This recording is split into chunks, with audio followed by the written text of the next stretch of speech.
Here to talk anything Pikmin related. As you mentioned, JC, we are showing Pikmin 3 Deluxe today, and right now we're in story mode, probably about 5 minutes into the story, past the introduction, tutorial, cutscenes, etc. And I am controlling one of the explorers named Alf here. Generally, what the story is three Alf and two explorer companions of his crash land on this alien planet and find themselves in need of getting back together again, finding the other explorers, but also finding food for their planet. And they meet these Pikmin creatures on the planet, which are adorable plant-like creatures we can see here that are very curious, they're very loyal, and you'll be using them throughout your adventure. So I just called a few red Pikmin out of the base here.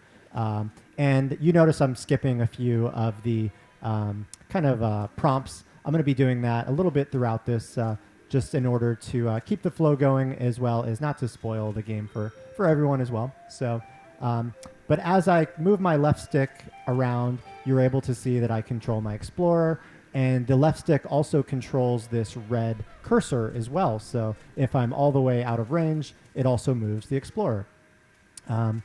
If I push the A button where the cursor is located, you'll toss a Pikmin to that location.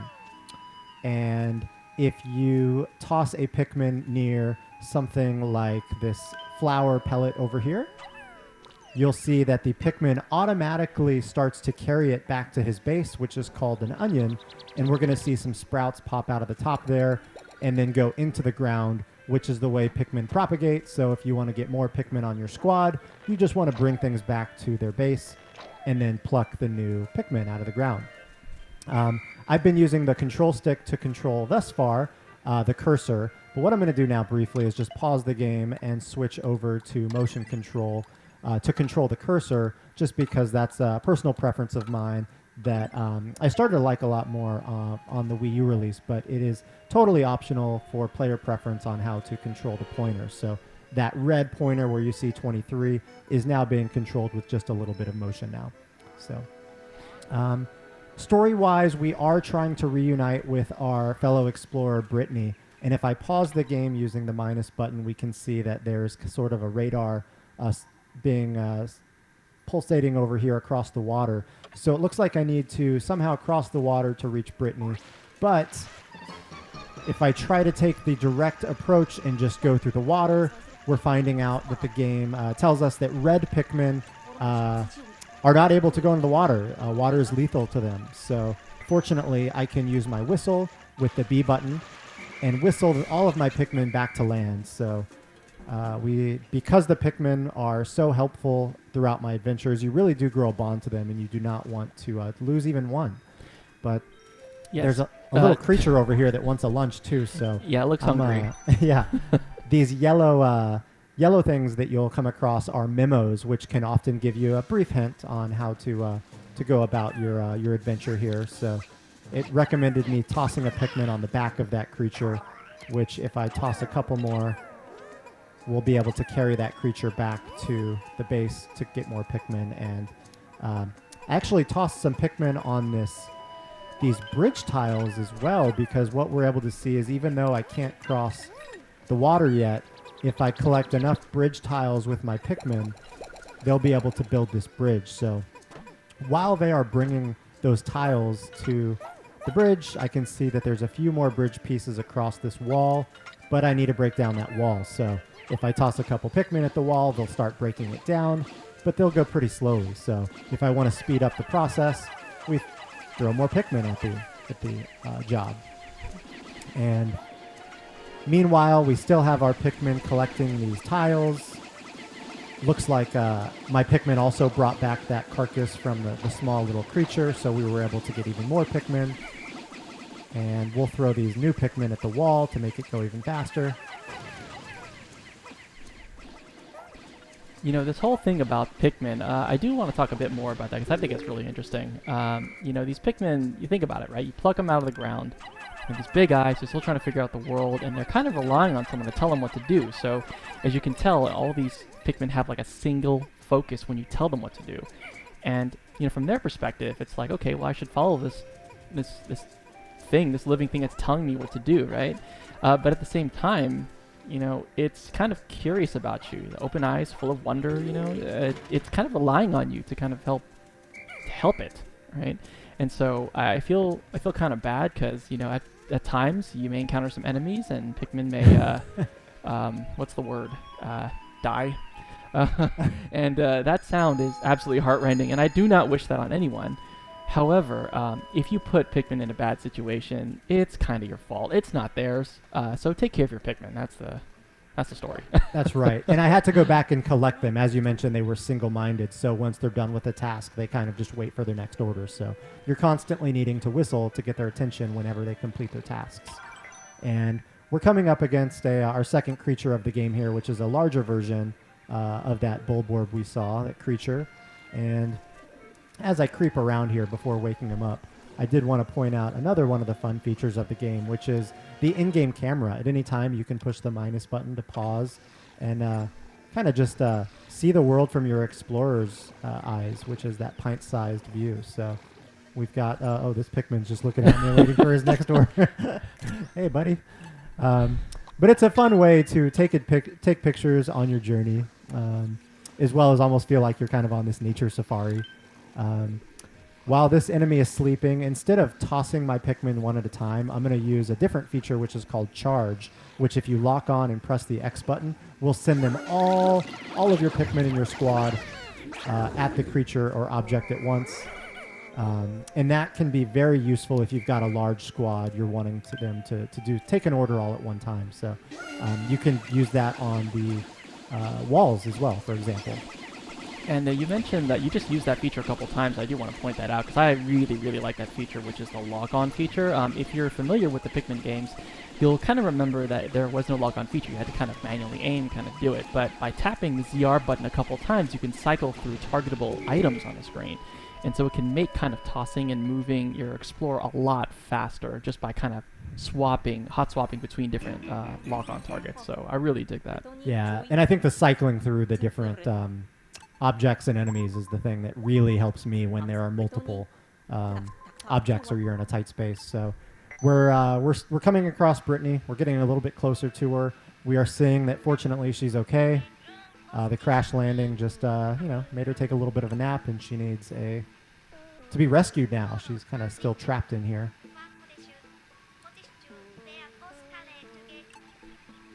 I like that language you're speaking. Yeah, the explorers do speak a different language, so fortunately we as the players can see the subtitles there. Very cute language.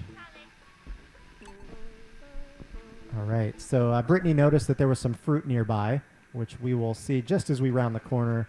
A strawberry, which looks much larger in this world to us because we, as the explorer and the Pikmin, are so tiny. And because my explorer cannot jump, the only way to reach this item is actually by tossing Pikmin near the strawberry. So you see that number 3 on the bottom. That indicates that the minimum number of Pikmin required to move the object is 3, but you can throw a few more if you want the object to move a little bit faster. And they will know instinctively, the Pikmin, to bring that back to the base. So I can leave them on their own, and they'll get it back there. And as we're trying to continue on and rescue Brittany, we need to get past this wall, but we're finding that this wall, red Pikmin can't break down. And so another new feature that I wanted to showcase here is these optional hints that have been added. So if a newer player, got stuck or just wanted to know what to do next, you can push up on the plus control pad, and that's going to show some hints. And then even in addition, some arrows on the ground just to let you know where to go. So it's guiding me to a nearby cave here to maybe find what we need to progress the story. Mm-hmm. And at the top of the screen, you'll notice that kind of sun meter kind of crawling across from left to right across the top of the screen. And that kind of indicates how much time, Corey has to get through his tasks because, well, let's just say nighttime is not very nice to Pikmin. You want to make sure you get them out of there before sundown. And, you know, that actually ties into the hints also. So if this is the first time for you playing the game, if you really just want to make the most out of your day and you want something, you know, some kind of hint, feel free to use them. And just it'll help you kind of explore different ways and different methods that maybe you weren't aware of yet. So definitely use it. And after defeating this enemy, we discovered that there were a new type of Pikmin that were actually inside that creature. These are rock Pikmin. And we didn't go into detail earlier, but each Pikmin type will have their own specialties. So we're learning here that rock Pikmin have the ability to break sort of these hard crystals or glass, which red Pikmin would not. Later on, you'll see that blue Pikmin are the only Pikmin that can go in the water. So, all right.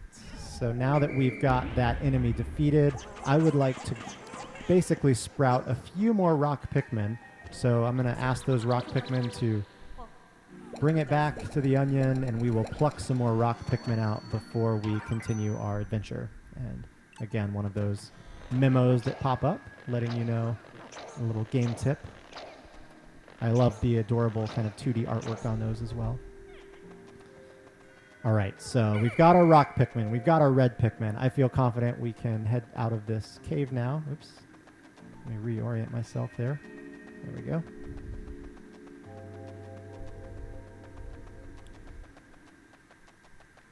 So this wall that we could not break down earlier, again, if I try to throw red Pikmin, we'll see that nothing really happens. But if I push the L button, I swap between Pikmin types and can now throw rocks Pikmin, and we're seeing them break down the wall. Using my whistle to gather my Pikmin back, and Brittany, finally we found you. Let's get you out of there. Let's break down this glass wall as well.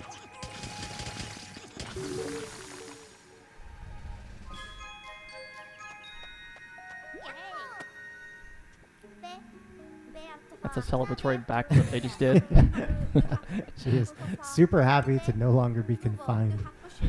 So now that they've reunited here, I'm able to use both Brittany and Alf at the same time. And the first kind of way that the game will teach you, it's not just for, I guess, aesthetics that you can have multiple party members, but it actually comes in handy from a strategy perspective. So having Brittany, you can toss her over a gap, toss her some Pikmin, and then at any moment while you're playing, you can push the Y button and switch to Brittany. And then we're going to see that she's able to, since she's on a higher elevation, throw some Pikmin up to reach that lemon. And if I were on a lower elevation, I'm going to whistle really quickly once they get this lemon down, we would see that if I tried to throw red Pikmin that high, they would not be able to reach that high. So there are points throughout the game where you will need to split up your squad and maybe throw one over a gap or over water.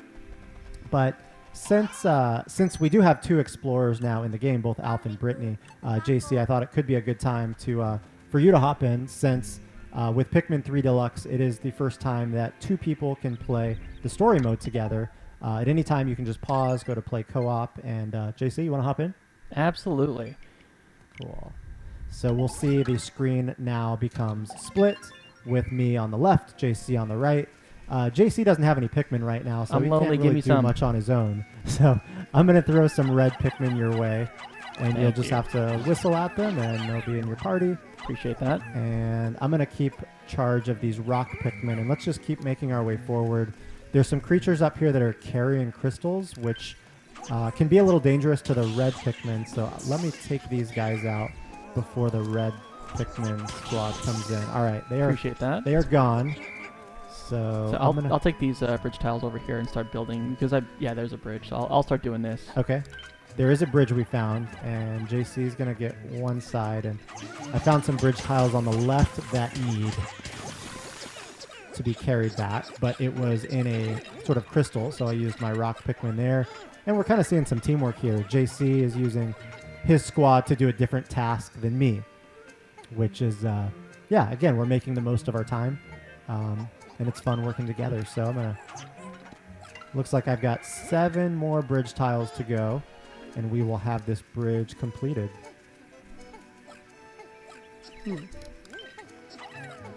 Come on, rock Pikmin. And I did time that appropriately to make sure that I wanted the red one. So I get more All right. red Pikmin. So our bridge should be done now almost. Looks like they've got it. Final pieces in place. And There we go. all right. So now that we've got the bridge, I'm just going to whistle to make sure I've got all of the kind of idle Pikmin in my party. And actually, I'm taking some. yeah. Okay, good. You threw some Pikmin on some enemies and some, Faster. yeah, some food, some pellets that we can bring back. And as we make our way back, you're going to notice that we're actually back where we started. So we built a bridge, sort of a shortcut now back to the starting point.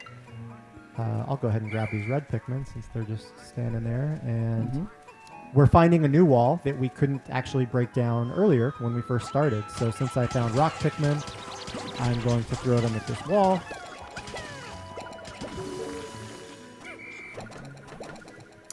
And we didn't talk too much about this earlier, but any piece of fruit that you saw, we got the strawberry earlier, you'll want to bring that back to your base. And the more fruit you collect, the more days you're going to be able to explore this world. So that's how fruit plays a role in the game's story mode.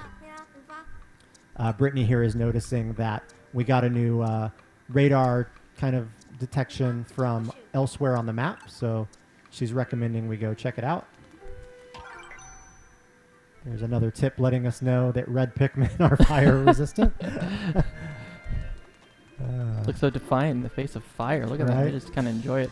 Okay, I'm going to take So out this this some enemy new here. It's breathing creatures fire. here. All right. Oh, and I did not listen to that warning, but my rock Pikmin's lit up like a birthday candle, and he's freaking out. Similar to Pikmin, if they're drowning, as long as you whistle at a Pikmin in peril, as long as it's in time, they'll come running back to you, and they'll be okay. Here it's just letting us know that we found some bridge materials, but this time it's on the opposite side of the water, so there's going to be a little bit more complications in order to get those bridge pieces. All right. Taking this. I also have some red Pikmin in my party, so rather than continuing to burn my rock Pikmin, I'm going to try to use my red Pikmin as well. Oh, thank you. Teamwork. I got you. Nice. All right, so There you go. those enemies have been felled. All right, so at this point, there is the bridge that we cannot cross on the left. JC, if you kind of come up to where I'm at, I'm going to hold down the Y button, which will allow you to join my party, and then I can toss you over the water, and I can also throw some rock Pikmin over to you, because I think you're going to need some rock and some red. Thank you. And Oh, while Pikmin you work riches. on that bridge, I'll just hang out. Sweet. Ooh, yes. Found him. Oh, nice. You used the charge feature. Well I'm done. impatient.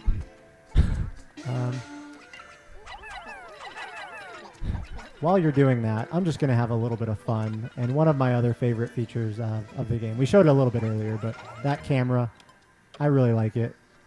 From that pint-sized perspective, oh, there's our enemy we just defeated, but we can also see some Pikmin hanging out. Do some autofocus. Oh, wow. They are just waiting for you to get your job done, lounging. They need direction. They need guidance. They need love and support and all the other things. I love taking photos. Okay. Back to work. You guys. Finish Okay. your bridge. Yeah, I think my folks are done on my side, so we're good. Actually, the one other feature I wanted to showcase briefly is another new feature to Pikmin 3 Deluxe, which is called the Piclopedia. And here, any creatures that you come across in the game will get their own entries, and you can, once you go in, you can tap on it and see different entries from different explorers in your party. So we've got Alf here that's commenting on this Dwarf Bulborb. Since we've got Brittany, we can see her comments as well. There are spaces for 3 additional explorers notes, so you can imagine that there will be some other fun notes to read about as well. But I find that it's really fascinating to come in because each explorer has their own take on how they talk about the enemies and creatures you come across. So yeah, that is probably enough story mode for now. I'll go ahead and pause the game, and let's switch over to another brand new feature to Pikmin 3 Deluxe called Side Stories.